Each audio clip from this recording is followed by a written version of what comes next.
entails so many other things, including the sustainability of that energy and the reliability of supply source, as well as the resistance or resilience to energy shocks from either exogenous or within the various economies.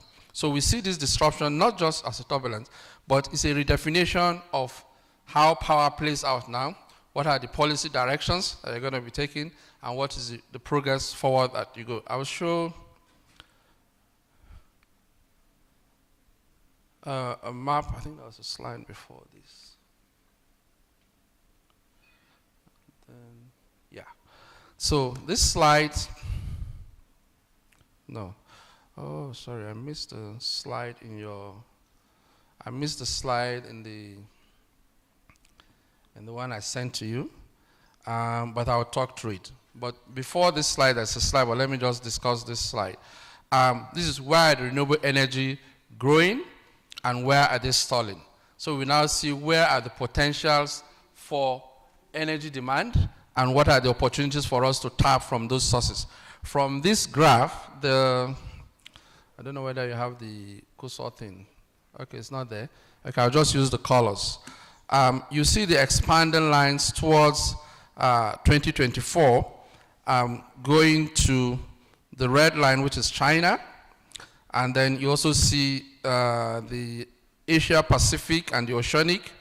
That's also part of China, Indonesia, Malaysia, and then you have the Australia as the Oceanic. And then you also see Middle East and Africa. Those are where you have the potentials for renewable growing. The demand there is still, so there are a lot of potentials in those regions or those economies that are supposed to drive global trend in adoption of renewable. The interesting part of it is that if you look at the two blue, both the light and the dark blue shades at the bottom, those are the United States and Europe, North America and Europe.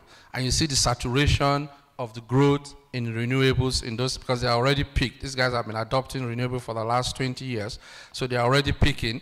And because they are peaking, the demand for these potentials in some of the economies that are growing now is not going to be beneficial for them, so we need to grow that demand domestically or at the continental level, which is one of the policy issues that I'm going to be speaking about. Now, to talk about the disruption, sorry, that slide is not on the screen, but I will just talk through it. There are three channels of this disruption that I'm going to be highlighting. One is the technological disruption, and that is coming from the shift from fossil fuel to renewable to green hydrogen to digital grid. There's also what we call the AI grid, now management grid. You know, in some of the continental shelves or Europe, there's this grid system and selling of excess carbon within the market or distribution of electricity within the grid, and call it the grid system. Now it's going to be automated or encrypted, cryptonized, and it's going to be done by AI. So distribution is less of human intervention, and that is, we have not seen that here now, but we're also already talking of deregulation of the grid system or the liberalization of the grid system within the African continent, including Nigeria, and also how we can also decentralize it so that we have pockets of grid distribution system. So the disruption is on the technology side, the adoption of new, efficient, and greener technology. And so that makes the technology existing here and now obsolete, and you need to adapt to those new technology if you want to. And how do you start adopting this technology and, you know, disengage the current technology will start impacting significantly on your transition cost.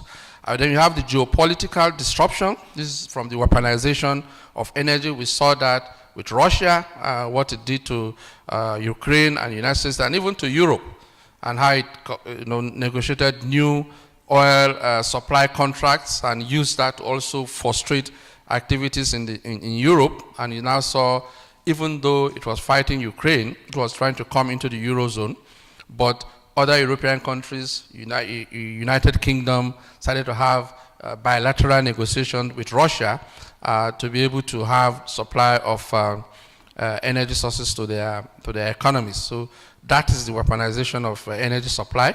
We also see trade fragmentation. We are seeing global clusters now, but at regional level of how trade negotiations are taking place and how we have colonizations of those partnership, so that Africa is also doing that in some cases, and I'm going to be talking about the African Energy Bank, how we also need to use that to finance our fossil fuel development before we effectively transit to greener and more efficient green energy. Then we have new alliances, the BRICS expansion. You saw new members going in. We're also already at the doorstep of the BRICS now to come into that space.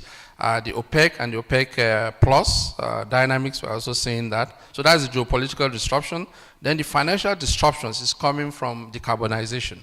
African economies now are not getting financed substantially because they think the investments in the infrastructure, economic activities of these economies is not very green.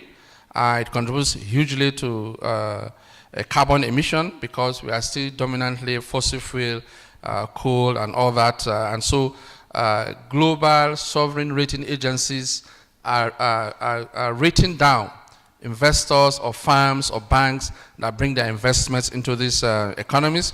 And don't forget that those firms also need investors to bring in their funds to their economy, to their businesses, to be able to on-lend to the rest of the economy. So that decarbonization of finance, the EGS constraints, that is also part of what you see in the financial system. We see carbon trading also going on in some regions, and we have carbon tax. So where your economy is extremely dirty in terms of the energy source, there are taxes you pay to be able to get your products imported by other economies, or those economies charge those taxes for those that are doing businesses in those economies where they feel they are not too green. And then you also see the shift in capital flow. We're also seeing that largely in Nigeria and many African countries. So that's the financial disruption. And then the climate and policy disruption is from the net zero commitment. We have made a commitment in Nigeria to 2060, but with the improviso that if other things are made available to us, including some of the deferment of the cost of transition, such that we don't get worse off because we are moving to greener energy because of the global demand for it. The carbon border taxes, which I just explained, and then the climate-linked debt restructuring. So for being green, you can even have debt relief. So so that are the disruption, the 4 buckets. And then there was also the policy side of it.